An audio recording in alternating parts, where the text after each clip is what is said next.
সুচিন্তনৰ মজিয়ালৈ সকলোকে আদৰিছোঁ। আহকচোন কেইটামান ভাল লগা কথা শুনো।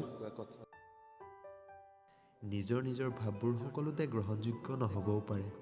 বিশ্বাসেৰে কৰা বিশ্বাসৰ মূল্য অপৰিসীম।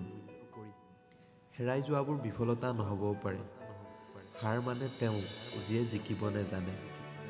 উন্মাদবোৰৰ বাসনাক কেতিয়াও নকল নকৰিব। কৰ্মব্যস্ততাই মানুহক নিৰোগী হোৱাটো সহায় কৰে। প্ৰশান্তি পাবলৈ বহুখিনি ভাগৰৰ প্ৰয়োজন। মজবুত হ'বলৈ ভেটি সুদৃঢ় হ'ব লাগিব। বিচৰাবোৰৰ সীমা থকা উচিত, অন্যথা হিতে বিপৰীত হয়। সৰু ডাঙৰ বিচৰাটো আমাৰ কাম নহয়, কিয়নো ওপৰলৈ গ'লে আমাৰ অস্তিত্বও দেখা পোৱা নাযায়।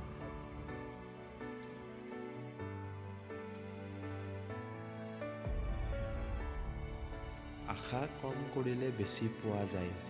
প্ৰতিদিনেই এধাপ এধাপ আগুৱাই যাব পৰাটো বৰ গুৰুত্বপূৰ্ণ কথা। সমাধানৰ সূত্ৰ আৱিষ্কাৰ কৰাটো বৰ জৰুৰী। সময়ৰ সৈতে মোকাবিলা কৰিব শিকিব লাগে। শিক্ষাই সচেতন হোৱাটো সহায় কৰে।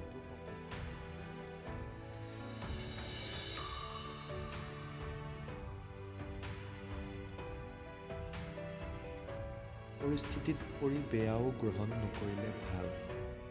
শিকাৰ মানসিকতাই আমাক উন্নীত কৰিব পাৰে। নিস্বাৰ্থ সেৱাৰ সুখানুভূতি সদায় সুকীয়া। কোনোবাই কেতিয়াবা কাৰোবাক গ্ৰহণ বা মানি নল'বও পাৰে। শিশুক যান্ত্ৰিক কৰি তুলিব নালাগে।